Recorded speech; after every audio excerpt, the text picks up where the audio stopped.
Akala mo yata hindi nakakarating sa akin ang mga ginagawa mo habang wala ako dito sa bahay. Sino na naman bang Makati ang dila ang nagsumbong niyan sa'yo? Hindi ba maputulan ang dila? Hindi na importante kung sino siya. Anong hindi importante? Sinisira niya tayo eh. Pinag-aaway niya tayo, hindi mo ba nahahalata? Totoo naman, di ba? Kung sino-sinong kinakausap mong lalaki. Nakita ka pa nga na umangkas sa motor eh. Kung meron man akong kinakausap dito na lalaki, mga taga rito yun. Baka naman ang sinasabi ng nagsumbong sa'yo yung araw na kausap ko si paring Omer. Parang may tinatanong lang yung tao eh. Minasama na kaagad at nakarating agad sa'yo? Yung sinasabi na umangkas ka sa motor, sino yan ha? Aba, ewan ko. Wala akong alam sa sinasabi mong umangkas ako. Baka napagkamalan lang niyang ako. Huwag ka na nga magmaang-maangan pa. Hindi lang isa. Maraming nagsasabi sa akin. Tutal naman, mas sila ang pinaniniwalaan mo? Di kayong magsama. Aalis na ako dito sa bahay na to. Saan ka naman pupunta, ha? Bahala na. Gusto ko nang makipaghiwalay sa'yo. Teka lang naman. Bakit ka makikipaghiwalay sa akin? May gana ka pa talaga magtanong? Pagkatapos mo kong pagbintangan ng kung ano-ano? Kahit sino naman magagalit kapag nalaman ng mga pinaggagawa mo eh. Nagpapaniwala ka kasi sa mga naririnig mo. Hindi mo man lang ako tanungin. Sino ba ang asawa mo, di ba ako? Pero kahit kailan, hindi mo man lang ako makampihan. Lagi na lang ibang tao. Pasensya na, Dayan. Nadala lang ako ng init ng ulo. Pagod lang kasi ako sa trabaho. Tsaka, isipin mo naman ang mga anak natin. Ay, paano nakakapagod ka na? Hindi mo na nga naibibigay ang gusto ko. Pag uwi mo pa, inaaway mo pa ako. Patawarin mo na ako. Maawa ka sa mga bata. Gusto mo ba talagang lumaki sila na hindi buo ang pamilya? Naranasan mo naman na hiwalay ang mga magulang, di ba? Alam mo mahirap malagay sa ganung sitwasyon. Oo na, hindi na ako makikipaghiwalay. Kung hindi ko lang iniisip ang dalawa nating anak, matagal na kitang hiniwalayan. Salamat naman. Sana naman, iwasan mo ng pakikipag-usap sa mga lalaki. Nagkakaroon tuloy ng maling impresyon sa iyo mga tao. Wala akong pakialam sa mga iniisip nila sa akin. Bahala ka kung lagi mo silang pakikinggan. May 10 taon na kami nagsasama ni Rolly. Meron kaming 2 anak na pawang babae at nasa elementary pareho. Tama ang sinabi ng kinakasama ko. Namula ako sa broken family. Bata pa lang ako ay naghiwalay na ang mga magulang ko. Pareho na silang may pamilya. Kaya naman ako kung kani-kaninong kamag-anak nakitira. Hanggang sa kaya ko ng buhayin ng sarili ko. Nakilala ko noon si Rolly na may magandang trabaho. Dahil magandang lalaki naman, napaibig din niya ako. Lahat ng katangian na hinahanap ko ay nasa kanya na. Kaya naman kahit ilang buwan pa lang kami magnobyo noon, pumayag ako na magsama na kami. Nung una maayos naman ang pagsasama namin. Hanggang unti-unti nang manlamig ang relasyon namin. Siguro dahil nagkukulang na siya pagdating sa pagbibigay ng material na bagay. Inaamin ko kasing maluho ako sa lahat ng bagay. Naging mas mahirap pa sa amin ang sitwasyon nang matanggal siya sa dati niyang pinapasukan na malaki ang sahod. Sa ngayon, nagtsatsaga lang siya sa maliit na sahod niya bilang personal driver. Bakit ito lang ang sahod mo? Di ba nabangga ko yung sasakyan ng boss ko? Ayun, kinaltas niya yung pagpapagawa. Bakit ang laki naman ng ikinaltas? Hindi to aabot sa susunod mong sahod. Magbabayad pa tayo sa tindahan. Baon pa ng mga bata. Hayaan mo, gagawa ako ng paraan. Mangungutang ako sa isa kong kaibigan na nasa abroad. Puro na lang tayo utang. Ibabayad sa utang, galing din sa utang. Ano bang klaseng buhay to? Makakaraos din tayo. Magtiwala ka lang. Matagal nang nasira ang tiwala ko sa'yo. Ni isa sa mga ipinangako mo noon walang natupad. Kung ang sinasabi mo yung hindi natin pagpapakasal, Pwede naman tayo magpakasal kahit kay Mayor lang. Ngayon pa ba? Kung kailang isang kahig, isang tukana ang nararanasan ko sa'yo. Grabe ka naman magsalita. Hindi ko naman kayo pinababayaan ng mga bata. Kaya ka lang naman nagagalit dahil hindi mo na nabibili ang mga luho mo. Unahin mo pa ba yun kaysa sa pangangailangan ng mga bata? Ipapaalala ko lang sa'yo bago tayo magsama. Nangako ka sa akin na kaya mong ibigay ang lahat ng pangangailangan ko. Bakit ngayon, iba na yata ang sinasabi mo? Ang akin lang naman magtiis muna tayo sa kung ano lang yung kaya kong ibigay ngayon. Hanggang kailan kami magtitiis sa mga anak mo? Hindi naman to habang buhay Kesa humaba pa ang pagtatalo naming dalawa, minabuti ko na lang natalikuran si Rolly. Nagdadabog na pumasok na lang ako sa kwarto namin. Hinagis ko rin sa kama ang perang binigay niya. Siguradong wala na namang matitira sa perang yun. Sa kabila ng pagiging aburido ko, maasikaso at maalaga ako sa mga anak namin. Gumigising ako ng maaga para lang maipagluto sila ng almusal at baon. Hindi ko rin hinahayaan na madumi ang uniform nila sa pagpasok. Laging maayos at bagong plancha ang mga yun. Ayoko kasing maranasan nila ang naranasan ko noon na walang nag-aasikaso. Pumapasok sa eskwelahan na walang kain at wala ring baon. Hinahatid ko rin sila sa eskwelahan dahil may kalayuan yun sa amin.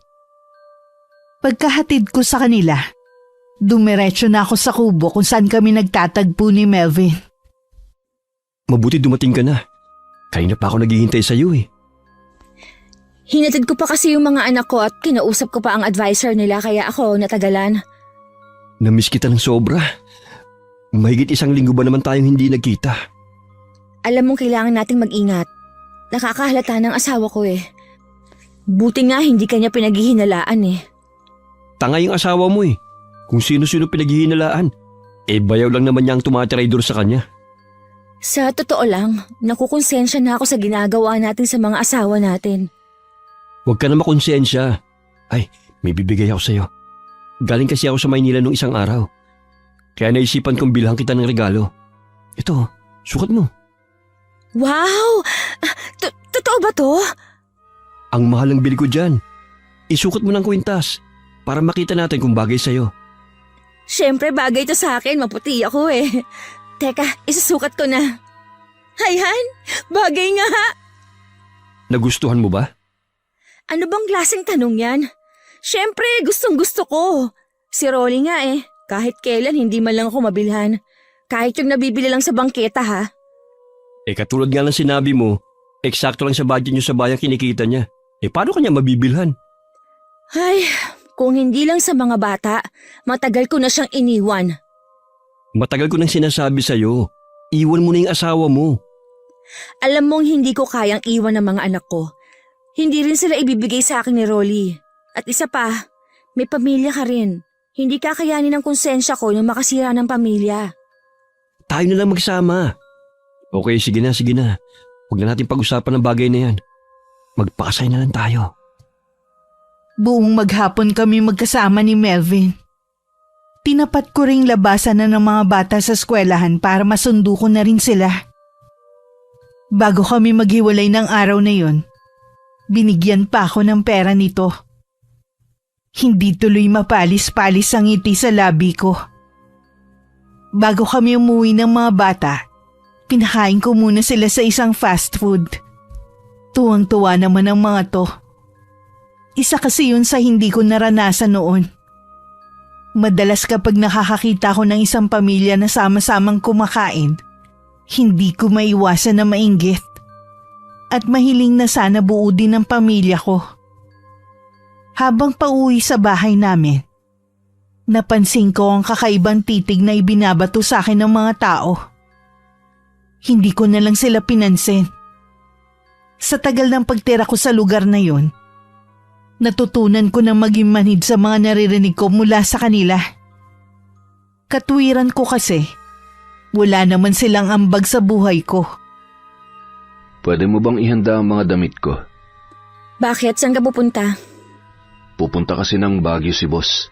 Ilang araw kami doon. Ganun. Sige. Pagkatapos ng hapunan natin ihahanda ko na. Salamat. Siya nga pala, kumain daw kayo kanina sa labas ng mga bata. Oo. Minsan lang naman Saan ka naman kumuha ng perang pinangkain niyo sa labas? Ano kasi, di ba may utang sa akin si Aling Doray? Hayon, nagbayad na kanina. Yun ang pinangkain namin sa labas kanina ng mga bata.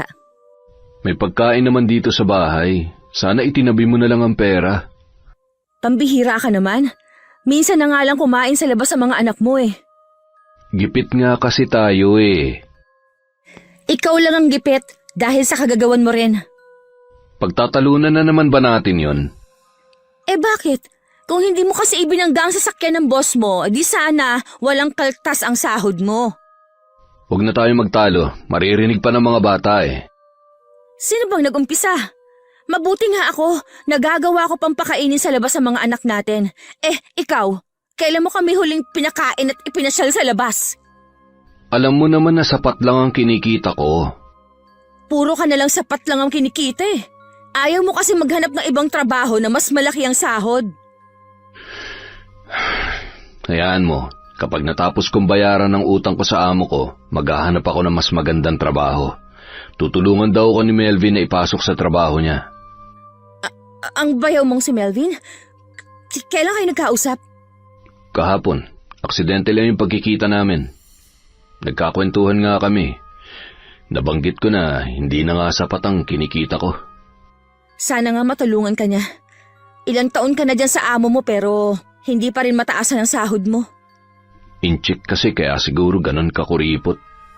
Ikaw lang naman kasi nagtsatsaga dyan sa amo mo Kita mo nga, imbis na patawarin ka na sa nangyari sa sasakyan niya, kinakaltasan ka pa talaga. Wala man lang konsiderasyon sa ilang taon mong pagtatrabaho sa kanya. Kaya nga kapag nabayaran ko na siya, magpapaalam na ako. Gawin mo, huwag puro salita ka lang. Pagkatapos nga ng hapunan, ang dalawang anak ko na lang ang inutusan ko magligpit ng pinagkainan namin. Inayos ko na ang mga damit na dadalhin ni Rolly. Maaga din daw siya aalis bukas.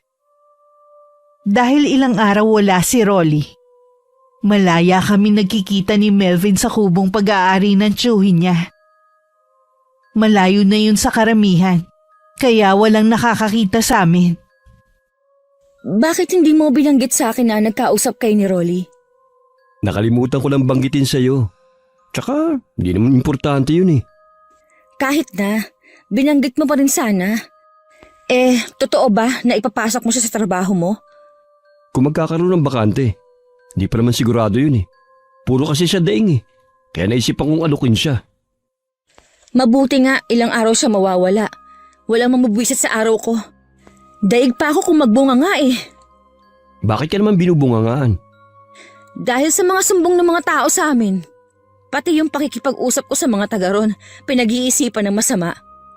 Siya nga pala, baka madalang na muna tayo magkita. Nagdududa na rin kasi ang asawa ko Minsan nga sinundan ako. Mabuti na lang, totoong sa bahay ng kumpare namin ako pumunta. Akala ko ba nag-iingat ka? Maingat naman talaga ako Malakas lang talaga ang pakiramdam nun. Siguro kasi nang babae ka dati. Kaya wala na siyang tiwala sa'yo.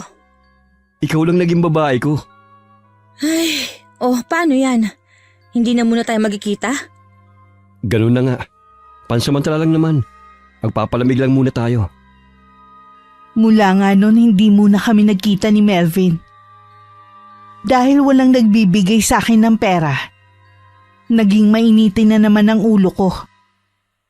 Idagdag pa ang mga kapitbahay namin na wala nang ibang gawin, kundi pagtsismisan ng buhay naming mag-asawa.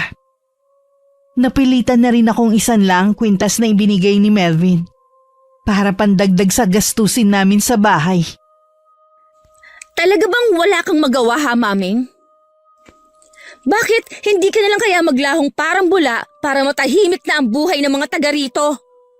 Ikaw dapat ang maglaho na parang bula.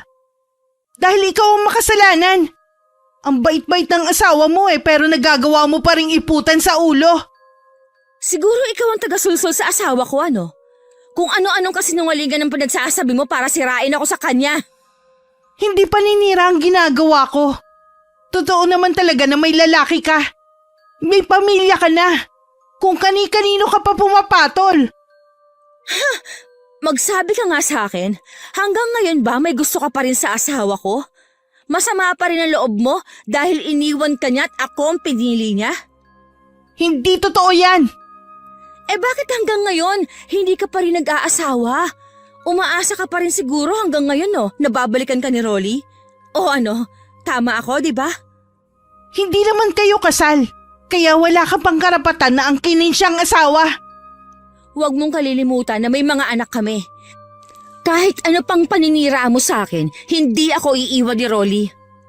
Kapag nagsawa si Rolly sa ginagawa mo, iiwan ka rin niya. Tandaan mong sinabi kong yan. Ako na nagsasabi sa'yo, hanggang pangarap ka na lang na maghihiwalay kami ni Rolly. Kaya kung ako sa'yo, kalimutan mo na siya at maghanap ka na lang ng ibang lalaki. Siguro kung kaya lang maglabas ng apoy ang mga mata ni Mameng. Kanina pa ako natupok sa talim ng titig niya sa akin. Hindi na kasi ako nakapagpigil na sitahin siya. Nang marinig kong ako ang pinag-uusapan nila ng mga kaibigan niya. Tama nga ang hinala ko. Na siya ang nagpapakalat ng hindi maganda tungkol sa akin. Hindi na rin ako nagtataka na sinusubaybayan niya ang bawat galaw ko. Para may maisumbong siya kay Rolly. Bakit sambakol na naman yung mukha mo? Nakasagutan ko si Maming kanina eh. Hindi na ako nakapagpigil. Ano na naman ang pinag-awayan niyo? Nahuli ko lang naman na pinagchichismisan nila ako magkakaibigan.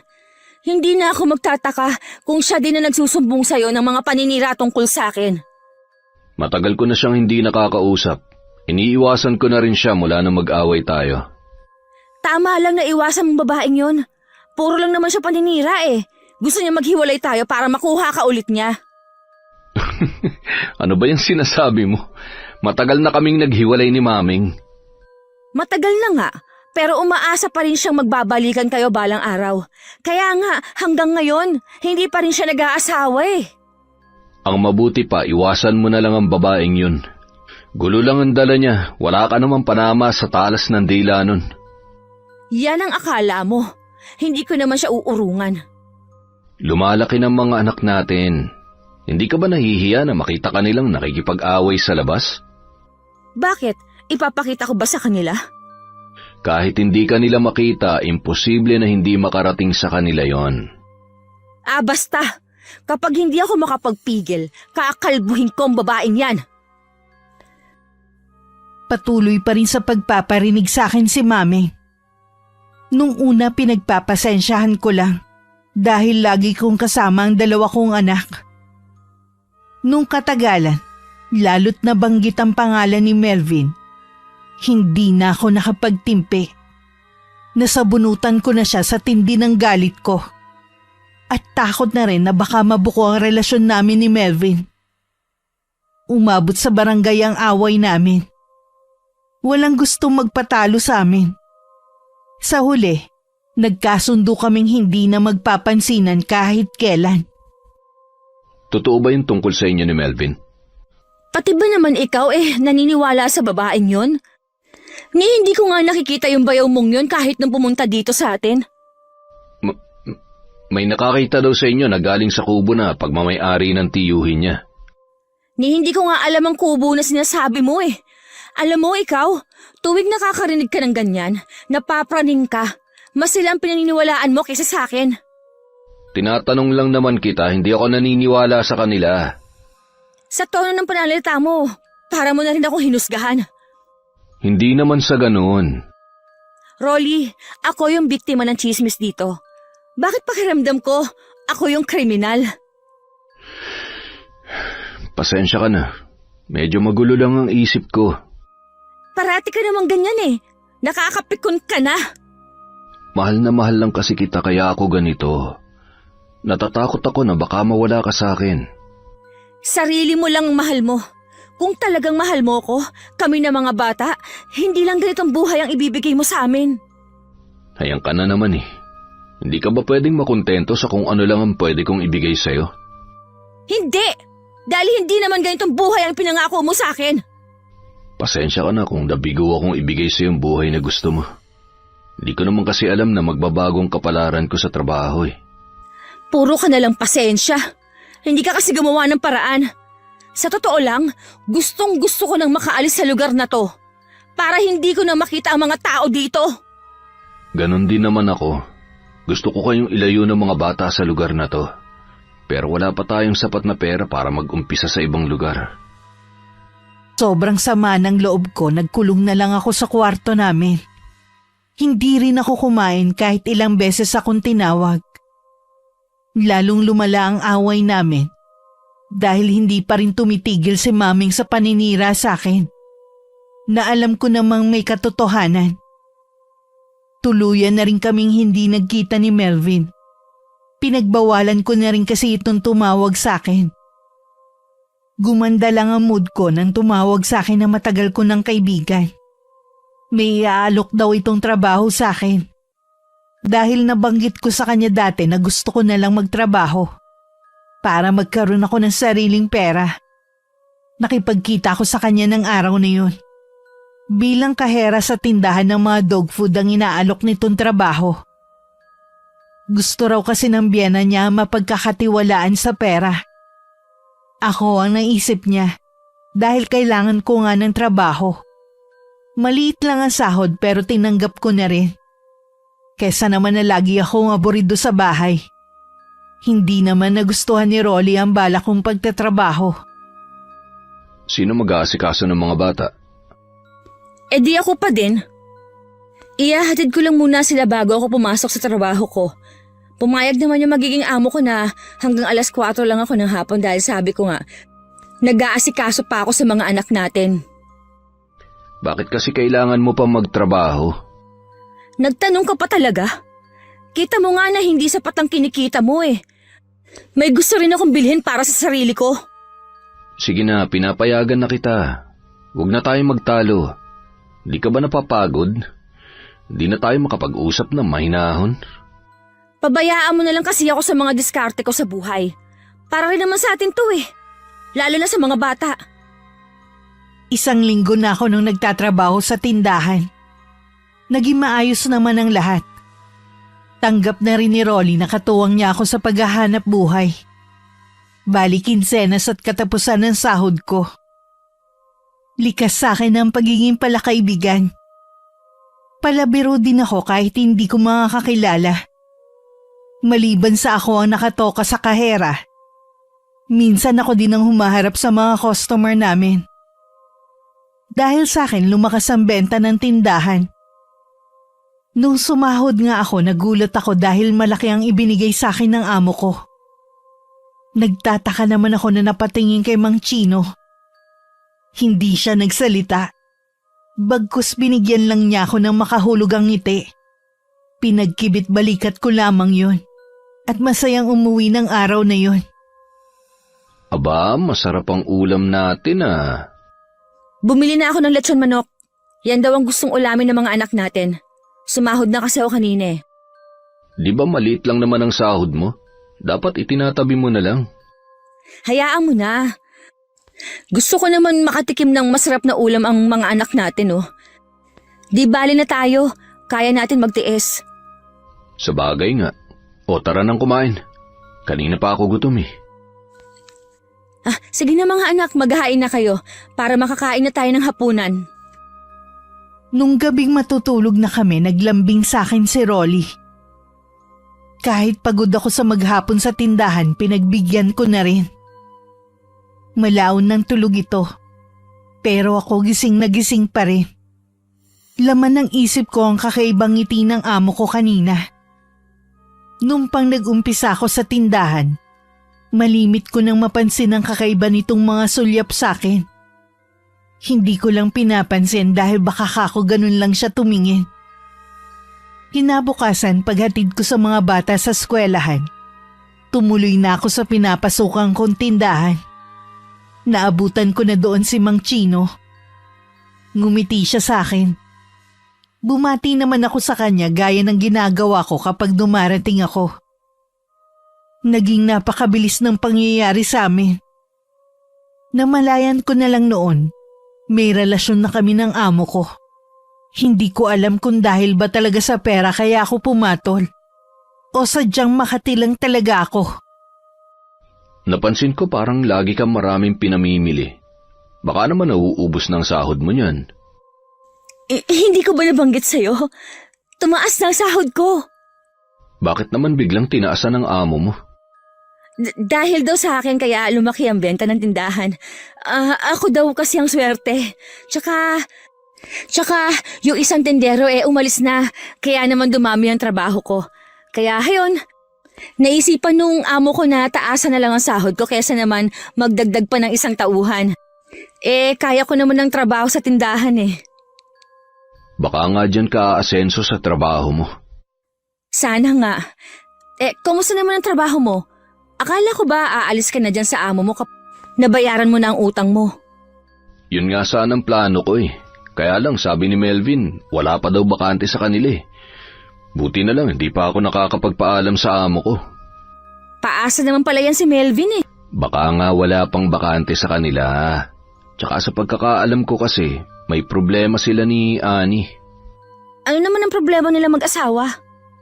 Ang sumbong sa akin ni Annie, may babae daw ang bayaw ko. Ha?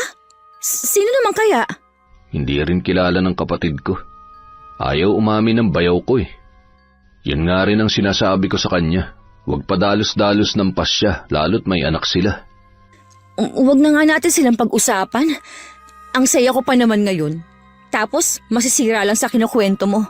Tsaka, away na nila yun. Huwag na tayong mga ilang pa. Tumagal pa ng ilang buwan ang lihim na relasyon namin ni Chino.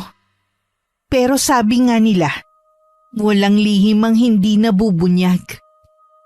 Matagal na palang naghihinala ang anak ni Chino. Dahil malakas naman ang kita ng tindahan, pero maliit lang ang pumapasok na pera. Ang helper sa tindahan na nagsumbong sa pamilya nito. Nagulat na lang ako nang sa pag-uwi ko sa bahay namin.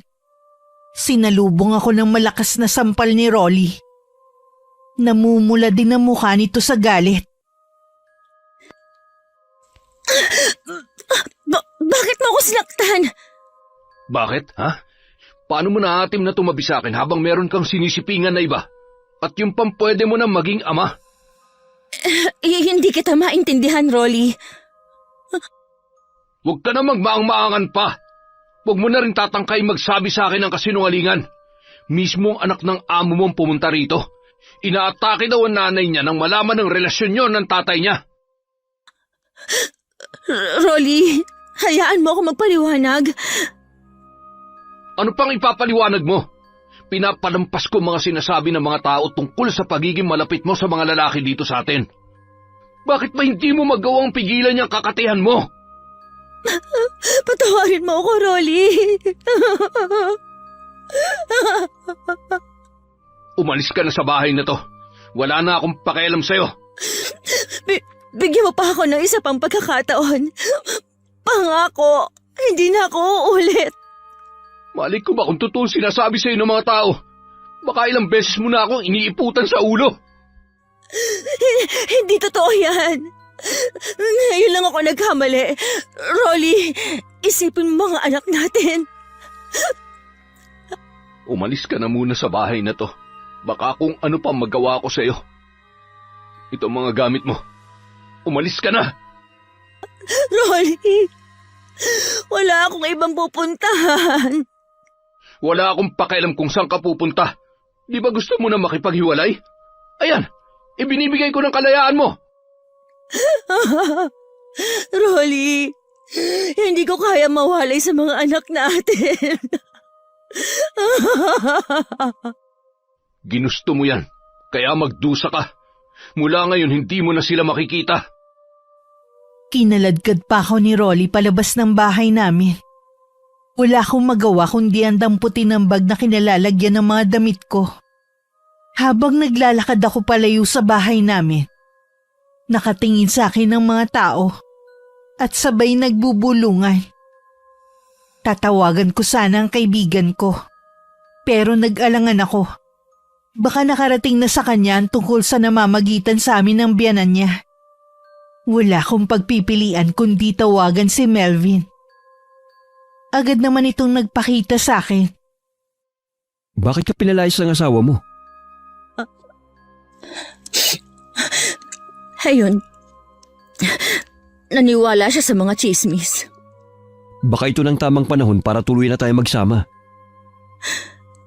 Makikipaghiwalay ka na sa asawa mo? Noon ko pa gusto makipaghiwalay sa kanya.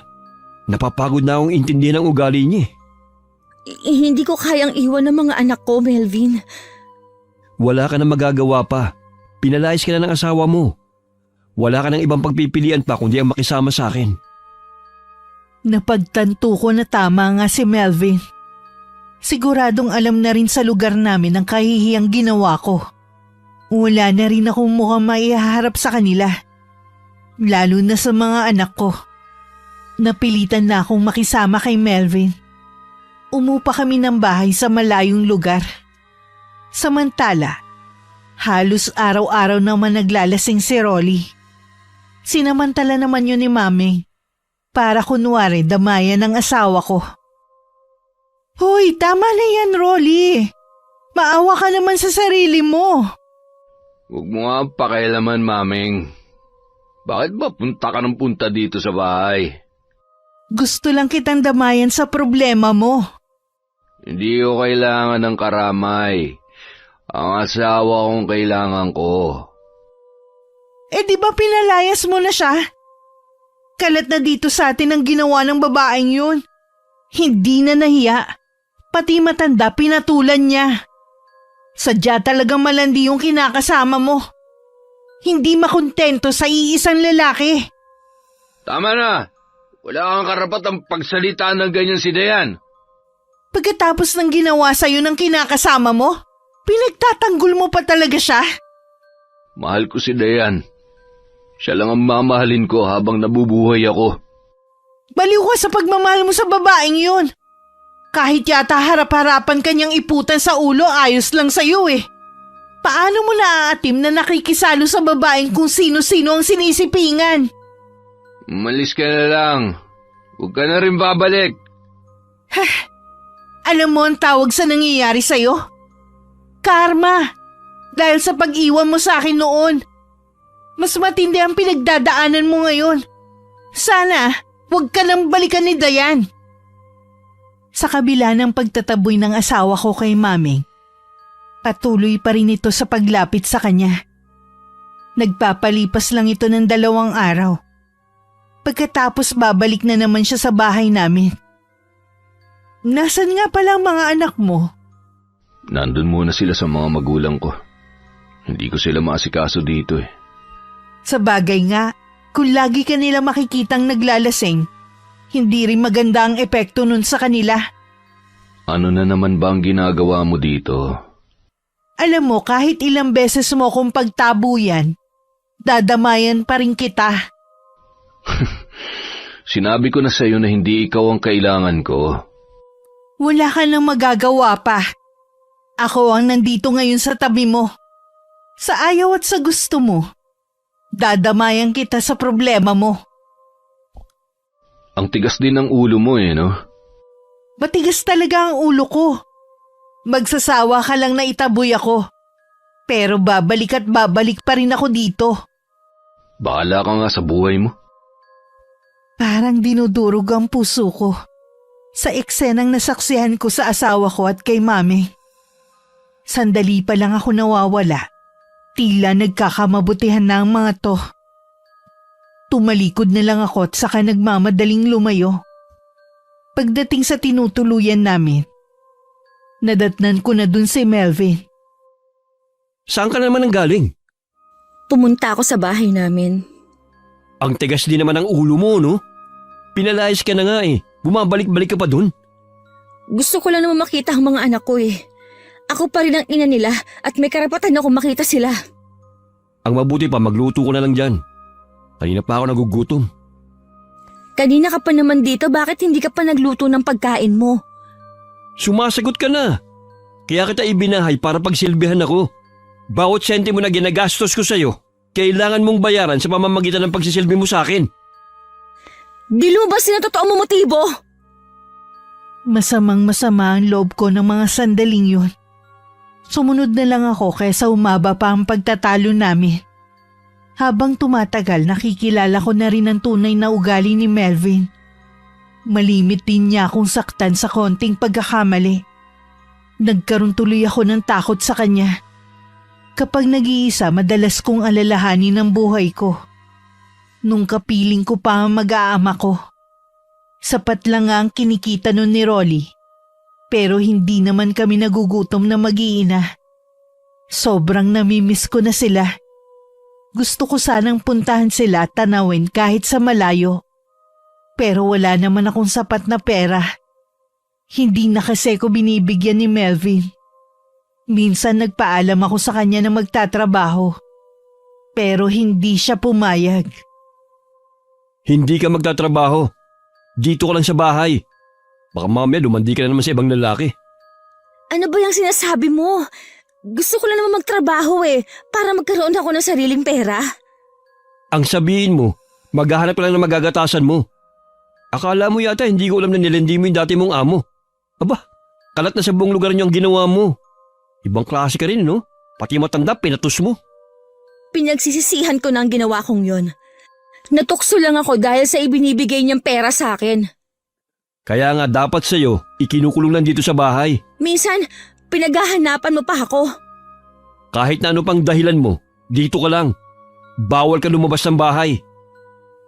Wala ko nagawa kundi ang sumunod. Kesa sa masaktan na naman ako. Naiisip ko na baka karma na to sa akin dahil sa mga nagawa ko. Sa paghahanap ko ng kaginhawaan sa buhay, napunta patuloy ako sa mas mahirap na sitwasyon. Minsan umuwi sa bahay si Melvin na mainit ang ulo. Lumayo na lang ako. Baka mamaya ako pa mapagbuntunan niya ng galit. Lumapit lang ako nung malamig na ang ulo niya. Gusto mo na bang kumain? Maghahain na ako. Mamaya na, wala pa akong ganang kumain. May problema ba sa trabaho? Wala sa trabaho. Alam na ni Anin tungkol sa atin. Ha? Paano niya nalaman? Hindi ko alam. Siguro nasundan niya ako. Siguradong magsusumbong siya kay Rolly. Kahit hindi niya sabihin, hindi ka na rin naman tatanggapin ni Rolly dahil sa ginawa mo. Anong gagawin natin? Baka bigla siyang sumugod dito. Huwag mo siyang pagbubuksan ng pinto kapag pumunta siya rito. Akala ko ba hiwalay na kayo? Bakit siya naghahabol pa? Hindi siya pumayag na makipaghiwalay sa akin. Gusto niyang ayusin namin ang pagsasama namin. Alang-alang sa mga anak namin. Para pala siyang si Rolly. Magkapatid nga sila. Parehong-pareho magmahal. Pareho ka mong tanga. Inaayawan na. Pilit pa rin mga naghahabol. Talaga bang ayaw mo na makipagbalikan sa asawa mo? Kahit man lang sa mga bata? Sino naman kasi ang magtsatsaga sa bunganga niya? Buti sana kung nagkukulang ako sa kanila eh. Hindi rin naman siya maasikaso sa akin tulad mo. Kahit man lang sa mga bata? Maintindihan naman yun ng mga anak namin balang araw.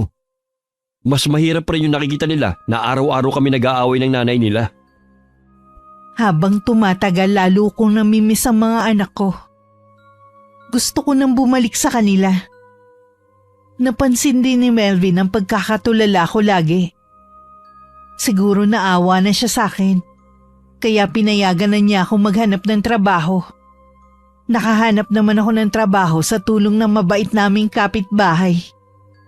Pinasok niya ako sa paggawaan ng karton. Minsan pag-uwi ko, sinabi sa akin ng kapitbahay namin na meron daw babaeng pabalik-balik sa bahay namin at hinahanap ako. Kinutuban ako na baka si Annie yun. Mabuti pa lumipat na lang tayo ng inuupahan. Baka malaman ng mga taga rito na hindi tayo totoong mag-asawa, nakakahiya. Ngayon ka pa ba mahihiya? Seryoso ako, Melvin. May alam ako na maaari nating lipatan. Bahala ka. Bakit pa parang wala kang pakialam? Pumapayag naman ako ah. Sabi ko, bahala ka na maghanap ng malilipatan natin. Gaya ng dati, hindi na ako nakipagtalo pa kay Melvin. 2 araw pagkatapos ng pag-uusap namin, lumipat na kami ng bahay. Tsaka lang ako napanatag. Habang pumapasok ako sa trabaho, nasa bahay lang si Melvin. Ilang araw na kasing masama ang pakiramdam nito.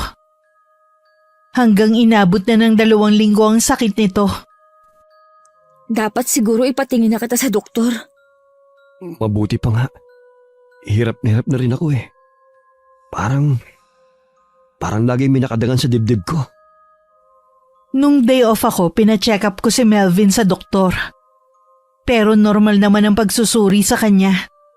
Sinabihan pa siya ng doktor na baka nasa isip lang nito na may sakit siya. Loko yung doktor na yun ah. Baka naman siya ang peke. Hirap na nga ako. Sasabihin pa niya wala naman akong sakit at baka nasa isip ko lang. Sa iba na lang tayo magpatingin. Mabuti pa, inumin mo na lang tong gamot mo. Wala bang ibang gamot? Hindi naman kasi tumatalben sa akin eh. Hindi ka naman pwedeng basta nalang iinom ng ibang gamot. Baka lalo pang sumama ang lagay mo eh. Akin na nga yan. Iinumin ko na. Pilitin mo rin kumain para may lakas ka. Kumakain naman ako pero hindi ko naman bakit sinusuka ko din. Sino ba naman gusto magkasakit? Magpahinga ka na lang muna dito. Magluluto ako ng sopas para may sabaw ang kakainin mo. Iniwan ko na muna si Melvin sa kwarto namin. Magluluto na sana ako nang maalala na wala na nga palang gatas. Pumunta muna ako sa may tindahan para bumili. Pabalik na ako nang makasalubong ko ang kapitbahay naming lalaki. Binati ako at kinausap sandali. Guwapo at mukhang mabait naman ang kapitbahay namin na ang pakilala ay Kevin. Lingid sa akin, nakita ni Melvin ang pag-uusap namin. Pagpasok ko sa loob ng bahay, galit akong hinila nito sa buhok. Kahit kailan talagang malandi ka. Sino naman yung kausap mo ha? Si Kevin yon, kapitbahay natin. Binati lang naman niya ako eh, nag-uusap lang kami. Diyan naman nag-uumpisa ang lahat, di ba? Sa pagkipag-usap? Tapos ano? Anong susunod? Hindi mangyayari ang iniisip mo. Ano hindi? Kilala kita, Dayan. Makati ka pa sa higad. Kung ganyan naman pala ang pagkakakilala mo sa akin, bakit hindi mo pa ako iwan? Nakakapagod ka na! Gusto mong iwan na kita? Bakit? May nakita ka ng kapalit ko kagad? Sawang-sawa na ako sa pananakit mo sa akin at pang-iinsulto mo. Pagkatapos ng mga ginawa ko sa'yo, ha? Sa tingin mo makakalaya ka pa sa akin? Habang buhay mo kong pagsisilbihan! Pwes, araw-araw mo masasaksihan ang mga gagawin ko. Total, tingin mo naman sa akin isang babaeng puta. Pwes, paninindigan ko na. Para na akong naging pakawalang babae ng mga panahon na yun. Wala na ako naging pakialam pa sa sasabihin ng mga tao. Lahat ng lalaking nagpapakita ng motibo sa akin, pinapatulan ko. Walang araw na hindi kami nag-aaway ni Melvin sa kabila ng paglala ng kanyang kondisyon. Hanggang isang araw, bigla na lang siyang nawalan ng malay. Itinakbo ko agad siya sa ospital noon at tinawagan na rin ang asawa niyang si Annie. Mula nun wala na ako naging balita sa kanya. Umalis na rin ako sa pinapasukan ko dahil sinugod ako ng asawa ng katrabaho ko. Nag-iskandalo ito at ilang beses akong ininsulto. Akala ko noon manhid na ako. Pero nasasaktan pa pala ako sa mga masasakit na salitang binabato sa akin. Isang araw naisipan kong dalawin ng mga anak ko. Noon ko lang naalala na halos 1 taon na pala mula nang huli ko silang nakita. Sabik na niyakap ko sila. Ganon din sila sa akin. Wala man lang ako naramdamang galit mula sa kanila, kundi purong pagmamahal lang. Nadatnan kami ni Rolly sa ganong tagpo. Gusto ko sanang umiwas pero pinigilan niya ang pag-alis ko. Bakit ngayon ka lang nagpakita? Ano pa bang mukha ang ihaharap ko sa'yo pagkatapos ng mga nagginawa ko? Patay na nga pala si Melvin. Baka hindi mo pa alam. May 1 buwan na nakakalipas. Ha? Ano raw ang ikinamatay? Sabi ng kapatid ko, komplikasyon daw. Rolly, alam kong walang kapatawaran ang ginawa namin. Kalimutan mo na yon. Patay naman na siya eh. Bukas pa rin ang bahay na to para sa'yo. Hindi ko alam. Naguguluhan ako. Ayaw mo bang makasama ang mga anak natin? Ayaw mo bang mabuong muli ang pamilya natin? Siyempre gusto ko. Kaya lang, paanong sasabihin ng mga tao? Huwag mo silang intindihin. Wala naman silang pakialam sa buhay natin eh. Ang mahalaga, mabuo muli ang pamilya natin. Nang araw na yun bumalik na ako sa bahay namin, na para bang walang nangyari. Maraming nagtaasan ng kilay ng mga taga roon, at ako ang laging topic ng usapan nila. May mga pagkakataon pa nga, na harapan na pinaririnig sa akin ng mga nagawa ko noon. Akala ko manhid na ako sa lahat ng naririnig ko. Pero may mga pagkakataong naaapektuhan pa rin ako. Ayoko lang ipakita sa pamilya ko. Minsan habang nagsasampay ako, lumapit sa akin si Mami. Alam mo, hindi ko alam kung saan ka kumukuha ng kakapalan ng muka para ibalandra mo pa ang pagmumukha mo rito. Ano ba ang problema mo? Inaano ba kita? Masaya na ang mag-aama mo. Tapos babalik ka ngayon na parang walang nangyari? Ano bang ikinagagalit mo? Yung kahit wala na ako, hindi ka pa rin pinapansin ni Rolly? Pagsisisihan mo na bumalik ka pa rito. Huwag mo akong tinatakot, Maming. Kahit saan tayo makarating, lalabanan kita. Alam ko naman na palaban ka eh. Huwag kang mag-alala. Hindi ko ibababa ang sarili ko sa pakikipag-away sa'yo. Ha, talaga? Kaya ba ang aga-aga nandito ka? Patutunayan ko kay Rolly na kahit anong gawin niya, hindi ka na niya mababago pa. Sadyang nananalaytay dyan sa mga ugat mo ang pagiging malandi mo.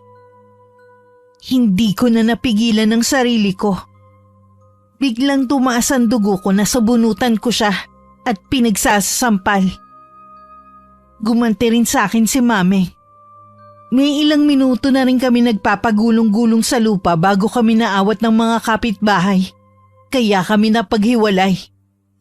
Matalim ang tingin na ibinato namin sa isa't isa. Nagpupumiglas pa ako sa humahawak sa akin. Ganon din si Mami. Bitiwan niyo ako! Kakalbuhin ko ang babaeng yan! Akala mo kung sino kang susugod sa bahay namin para lang insultuhin ako? Kulang pa nga ang mga sinabi ko. Itong tandaan mo, Dayan. Pagbabayaran mo ang mga ginawa mong to sa akin. Ha! Huwag mo akong takutin!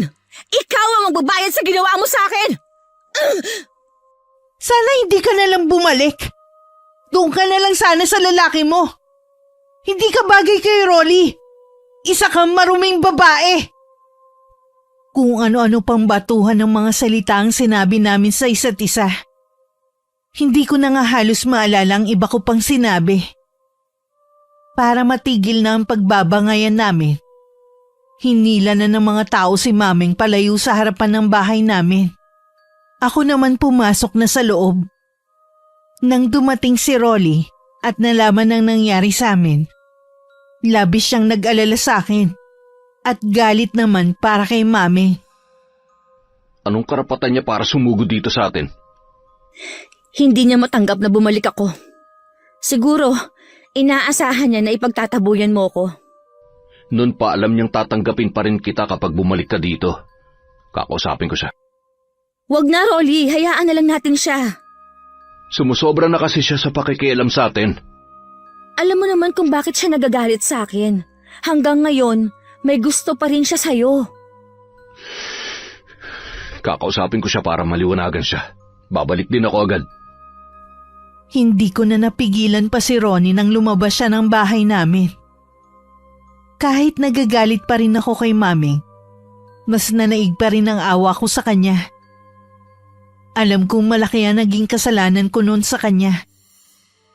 Kahit kasi alam ko na matagal na silang magkarelasyon nun ni Rolly, nagawa ko pa rin nakitin ito. Hindi ko man lang isinaalang-alang ang damdamin nito bilang babae. Kapag humupa na ang lahat, balak kong kausapin si Mami para humingi ng kapatawaran sa ginawa ko noon. Samantala ng mga oras na yun magkaharap na ang dalawa. Umiiyak si Mami dahil alam niyang galit sa kanya si Rolly. Si Dayan naman ang unang nanakit sa akin eh. Hindi ka niya masasaktan kung hindi ka pumunta sa bahay namin at ininsulto siya. Totoo naman kasi eh. At ikaw naman ang napakatanga para tanggapin pa ang babaeng yan. Wala ka nang pakialam kung tinanggap ko siya ulit. Tantanan mo na kami. Huwag ka na ulit pupunta sa bahay dahil ako na makakalaban mo. Ano ba kasi ang pinakain sa'yo ng babaeng yon at patay na patay ka sa kanya? Mahal ko si Dayan at nanay siya ng mga anak ko. Kaya nakikiusap ako sa'yo, tumigil ka na. Patahimikin mo na kami. Kitang-kita ni Rolly ang galit sa mga mata ni Mami. Para bang punong-puno yun ng pagbabanta. Ipinagsawalang bahala na lang niya yun. Kilala naman niya si Maming na hanggang salita lang. Mula nga nun hindi na namin nakikita si Mami. Sabi ng ilan, hindi lang daw to naglalabas ng bahay. Mabait naman yung si Maming. Naging kaibigan mo naman siya nun, di ba? Nasaktan lang siya dahil mas pinili kita kaysa sa kanya. Nagpapalamig lang ako sa nangyari. Kakausapin ko rin siya para humingi ng kapatawaran. Ayoko na rin kasing may kaaway. Gusto ko nang kalimutan ang nakaraan. Hindi yun mangyayari kung lagi niyang ipapaalala. Tama ang gagawin mo. Hindi naman masama kung ikaw ang magpapakumbaba at unang lalapit sa kanya. Baka naman nagbakasyon, tsaka mo na lang siya kausapin kapag bumalik na. Siguradong malamig na ang ulo nun. E di, makakapag-usap na kayo na maayos. O kaya, huwag na muna siyang bumalik. Mas tahimik kasi ngayong wala siya dito eh. Siya kasi ang pasimuno ng tsismisan dito sa atin. Siguradong babalik pa rin yon. Nandito ang bahay niya eh. Tama naman ang sinabi ni Rolly. Wala naman kasing ibang pupuntahan si Mami.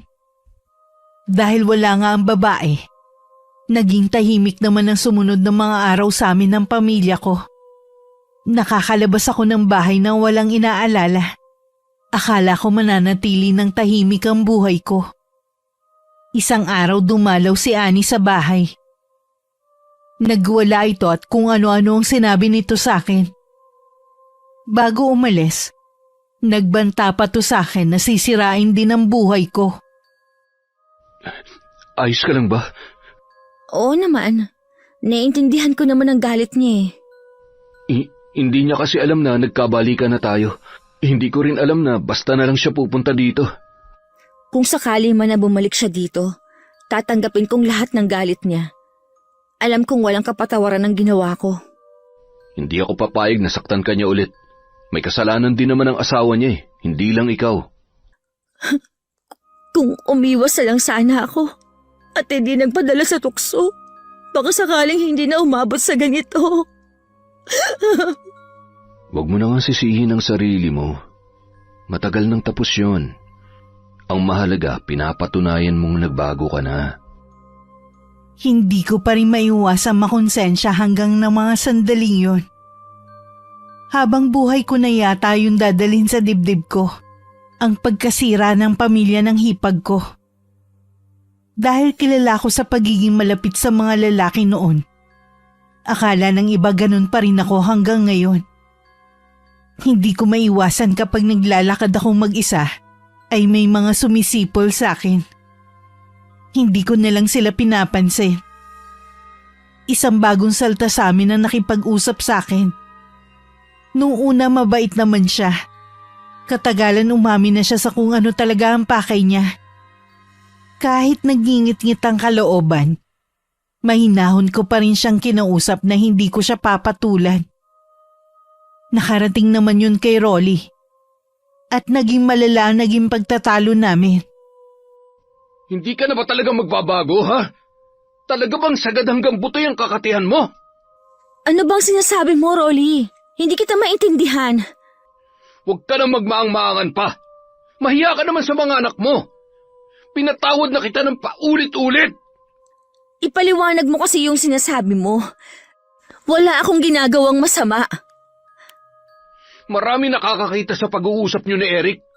Dito pa talaga sa tapat ng bahay natin?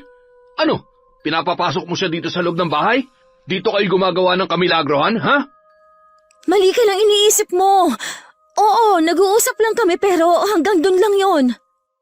Lagi naman ganyan ang sinasabi mo nag-uusap lang. Pero ang totoo niyan, may relasyon na kayo. Maniwala ka naman sa akin, Rolly. Nagbago na ako. Hindi ko na magagawa ang sinasabi mo. Tama na. Pagod na ako sa mga kasinungalingan mo. Totoo naman ang sinasabi ko Kung sino man na nagsusumbong sa'yo, sinisiraan lang niya ako sa'yo. Sino ba nagsabi sa'yo? Si Maming na naman ba, ha? Huwag mo nang idamay ang taong nananahimik na. Ang asawa ng Eric na yun ang lumapit sa akin. Hindi ka ba naaawa sa babaeng yun? Maliliit pa ang mga anak nila at buntis pa siya. Huwag mong sirain ang pamilya nila dahil lang sa kakatihan mo. Maniwala ka sa akin, wala akong balak manira ng pamilya. Paano ko maniniwala sa'yo? Yun yung pamilya ng kapatid ko na gawa mong sirain Napaiyak na lang ako sa mga akusasyon ni Rolly sa akin. Ni hindi ko magawang ipagtanggol ang sarili ko. Sa dami ng mga nagawa kong kasalanan noon, hirap na siyang paniwalaan ako. Mula nun hindi na ako iniimik ni Rolly. Malamig na rin ang pakikitungo niya sa akin. Nung hindi na ako nakatiis, kinausap ko na siya.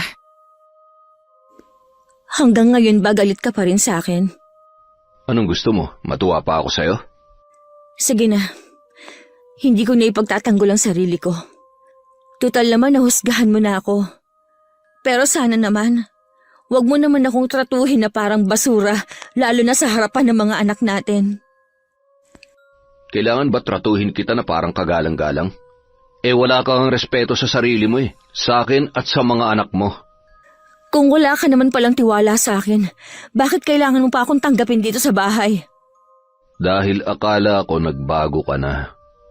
Nagsisisi ka na ba na tinanggap mo ko?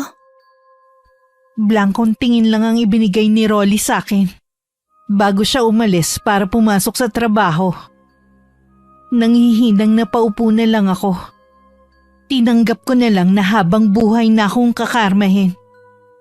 Pumunta rin sa bahay si Annie at sinugod ako. Hinayaan ko lang siya na saktan ako. Kung yun lang ang makakapagpagaan sa kanyang nararamdaman at pangungulila kay Melvin. Nalaman naman ni Rolly ang pagsugod ng kapatid niya. Naabutan pa niya akong ginagamot ang mga sugat sa mukha at katawan ko. Kumusta ka na? Heto, bugbog sarado. Ako nang gagamot ng mga sugat mo. Akin ang bulak. Wag na. Kaya ko naman gamutin ang sarili ko Pasensya ka na sa kapatid ko. Nabanggit ng inay na parang may kakaiba sa ikinikilos ni Annie nitong mga huling araw Baka daw nakakaranas ng depresyon. Hindi pa rin tama na saktan ka niya. Hayaan mo, pagsasabihan ko siya kapag nagkita kami. Naiintindihan ko ang galit niya. Mabuti na rin yung nailabas niya ang galit niya. Kahit papaano siguro gagaan ang pakiramdam niya. Sa kabila ng malamig na pakikitungo sa akin ni Rolly, pinagsisilbihan ko pa rin siya. Nangako kasi ko sa sarili ko na sa pamilya ko na ilalaan ang buong buhay ko. Nabalitaan ko ring matagal na palang nakabalik si Mami. Hindi lang ito lumalabas ng bahay. Lakas loob ako nagpunta sa kanya para tapusin na ang namamagitang hidwaan sa amin. Nang mapagbuksan niya ako ng pinto, baka sa kanya ang pagkagulat. Anong ginagawa mo rito? Tsaka bakit ganyan ang ayos mo? Binugbog ka ba ni Rolly? Hindi. Ang kapatid niyang may gawa nito sa akin. Tama lang sa'yo ang bugbugin. Wala pa yan sa sakit na ibinigay mo sa kanya. Alam ko.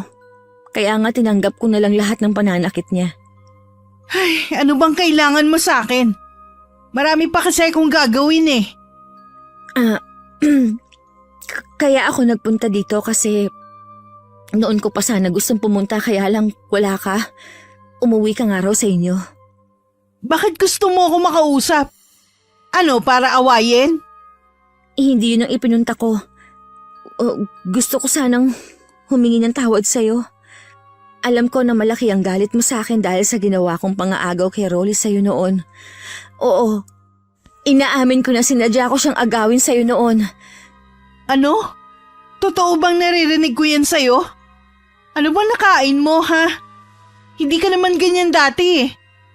Hindi ba ako pwede magbago? Yan lang naman ang hinihintay ko sa'yo eh. Ang aminin mo ang kasalanan mo sa akin. Patawarin mo ako kung ngayon ko lang napagtanto yung mga nagawa kong mali sa'yo. Alam nga naman na hindi kita patawarin. Eh ikaw na nga nagpunta rito. Pinapatawad mo na ako? Oo. Patawarin mo rin ako sa mga nasabi ko sa'yo dati. Nadala lang ako ng galit ko. Tsaka patawarin mo rin ako. Kasi ako nag-utos kay Eric na ligawan ka kunwari. Gusto ko kasing gumanti sa'yo. Huwag kang mag-alala. Kakausapin ko si Rolly para hindi na siya magalit sa'yo. Huwag ka na mag-aksaya ng panahon. Buo na naman ang paniniwala niya na hindi na ako magbabago. Mabuti na rin to. Parang parusa ko na rin sa sarili ko. Dayan. Sana hindi pa huli para maging magkaibigan tayo. Masaya akong umuwi ng bahay. Parang nabunutan na rin ako ng tinik sa dibdib. Kapag pala mula sa puso ang pakikipagbate, walang imposible na magkaayos kayo ng mortal mong kaaway. Pagdating sa bahay, naghanda na ako ng para sa hapunan namin. Habang nagluluto, bigla akong nakaramdam ng pananakit ng ulo. Para yung binibiyak sa sakit. Bago magdilim ang paligid ko, narinig ko pa ang pagtawag ng pangalan ko ni Rolly. Nagkamalay rin ako agad. At naiiyak pa rin ako sa matinding sakit ng ulo. Kumusta na ang pakiramdam mo? Ano masakit sa'yo? Itong ulo ko, sobrang sakit. Parang mabibiyak. Teka, ikukuha kita ng gamot. Ngayon lang nangyari sa akin to. Inumin mo muna to. Hihilutin ko rin yung ulo mo. Mabuti nga kanina, dumating ako eh. Muntik nang tumama ang ulo mo sa kanto ng lamesa kung hindi kita nasalo. Siguro ipapahinga ko muna. Dala lang din siguro to ng sobrang init na panahon. Ipinikit ko muna ang mga mata ko. Maya-maya naramdaman ko ang paghagod ng kamay ni Rolly sa ulo ko.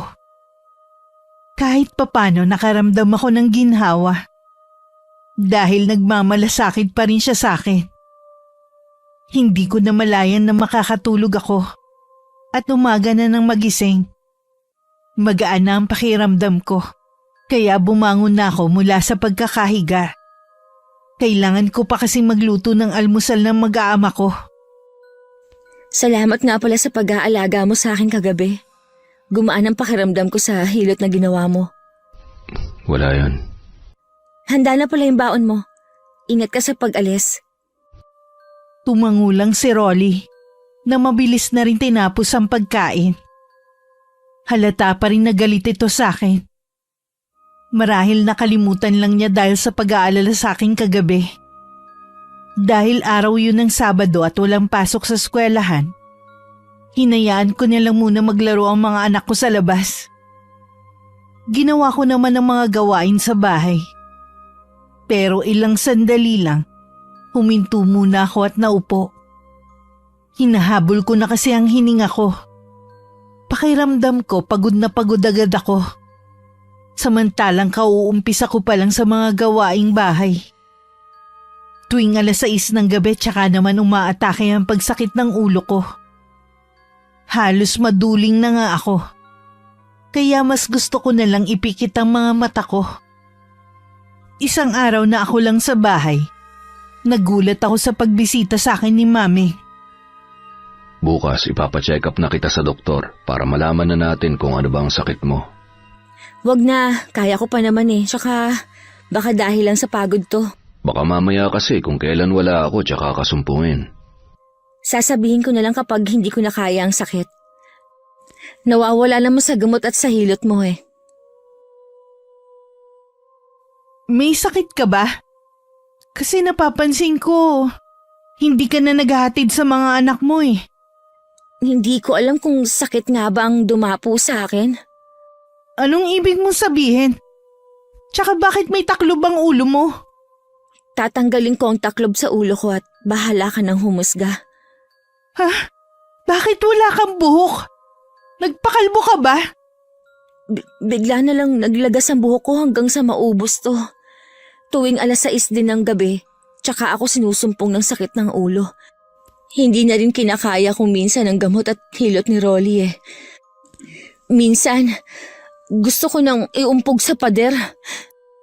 Pinipigilan lang ako ni Rolly. Hindi na rin ako makatulog sa gabi. Kaya pala ang laki ng ibinagsak ng katawan mo eh. Sabi mo walang makitang sakit ang doktor sa'yo. Parang alam ko na ang nangyayari sa'yo. Oo, 3 doktor na nga ang tumingin sa akin eh. Iisa ang sinasabi nilang lahat. Wala akong sakit. Tama ang mga doktor na tumingin sa'yo. Wala ka naman talagang sakit. Kundi meron kumukulam sa'yo. Ano ka mo? Kulam? Oo, yun lang ang paliwanag kung bakit hindi makita ng doktor ang sakit mo. Sa mga mata kasi nila, malusog ka at walang sakit.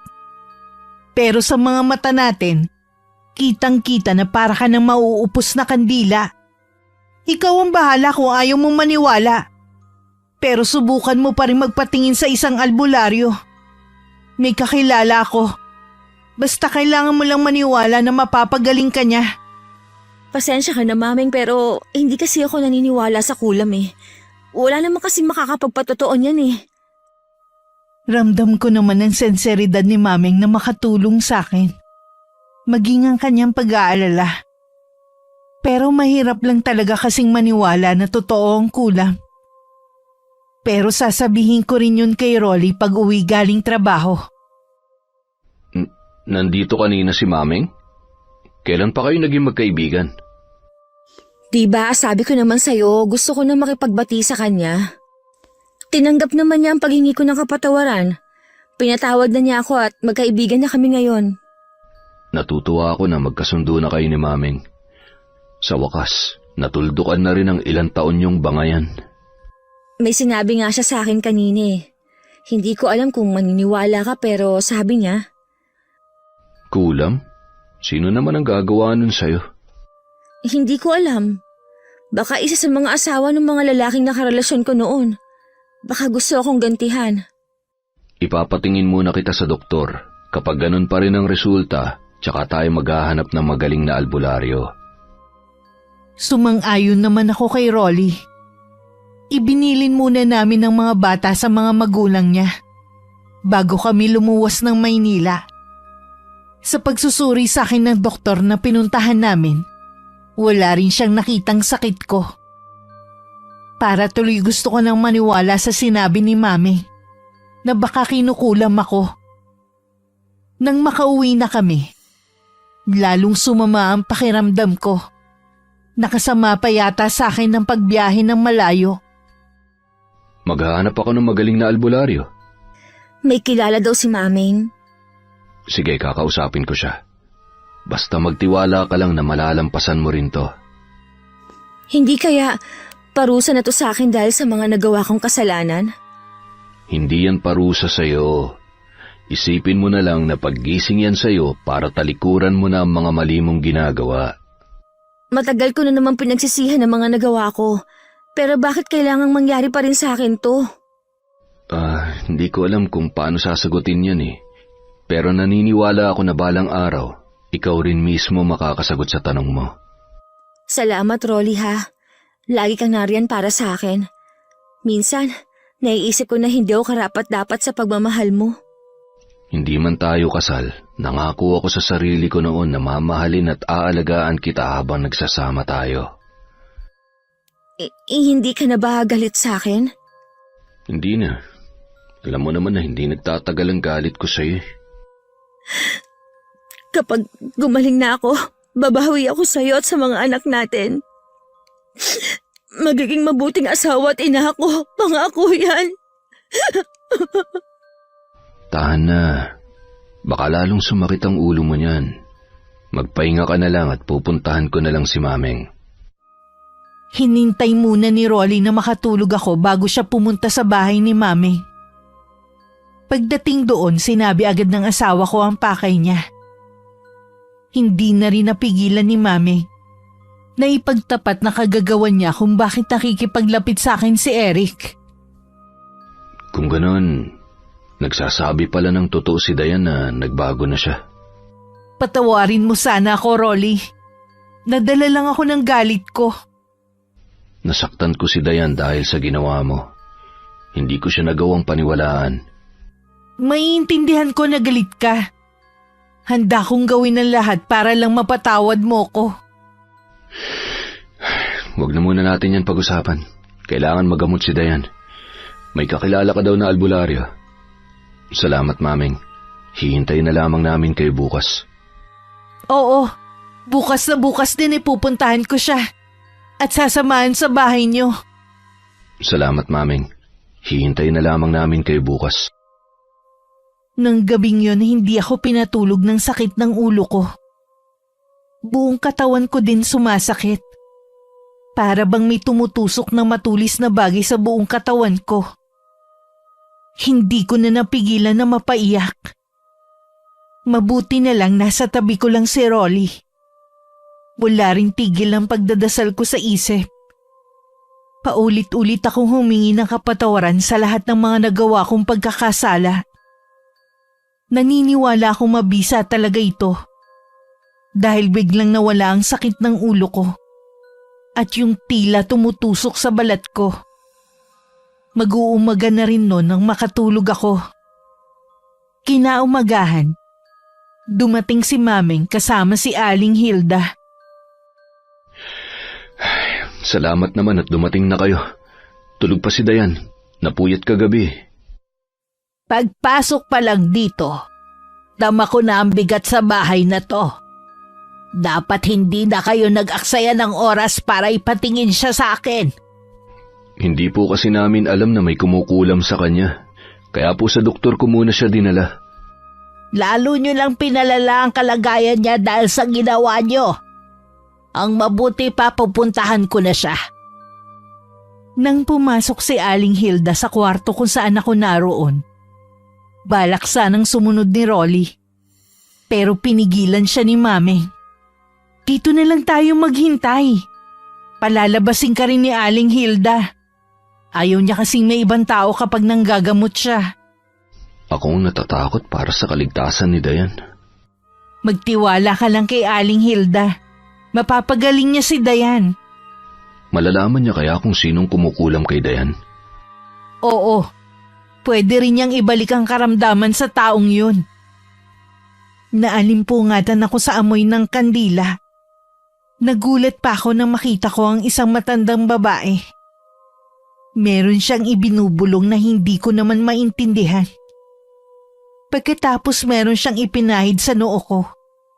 At bahagya pa niyang hinilot hanggang ulo ko. Nakaramdam naman ako ng ginhawa. Sino po kayo? Ako si Hilda. Si Mameng ang nagsama sa akin dito. Kayo po pala nga yung tinutukoy niya. Ako ang bahala sa'yo. Magtiwala ka lang sa akin. Tumangulang ako kay Aling Hilda. Pakiramdam ko ng mga oras na yun hinang-hina ako. Muli ko nilang ipinikit ang mga mata ko.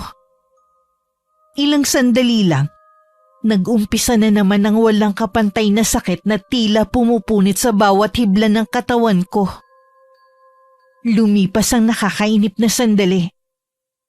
Ilang beses tinangka ni Rolly na pumasok sa kwarto.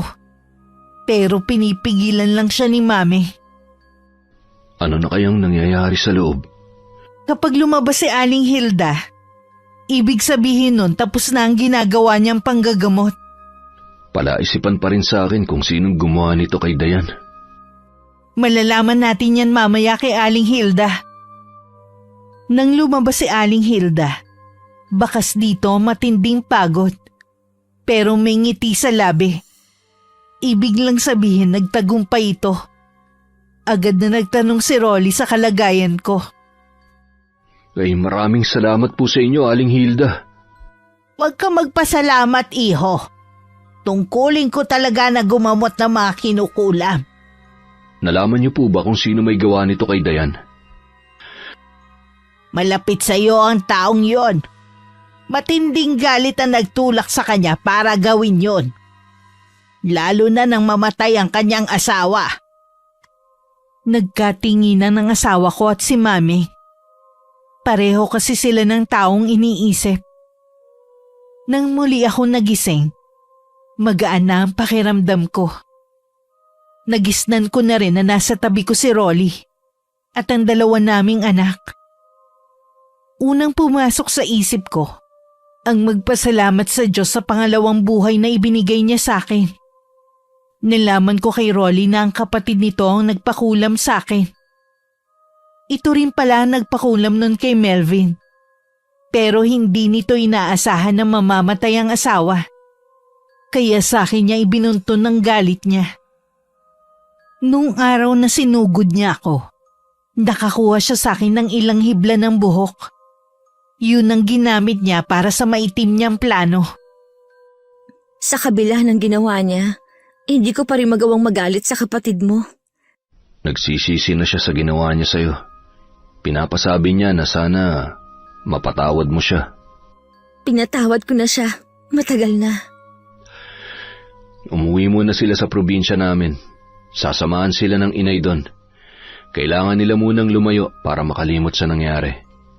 Patawarin mo ako kung ako man ang naging dahilan ng kabiguan ng kapatid mo.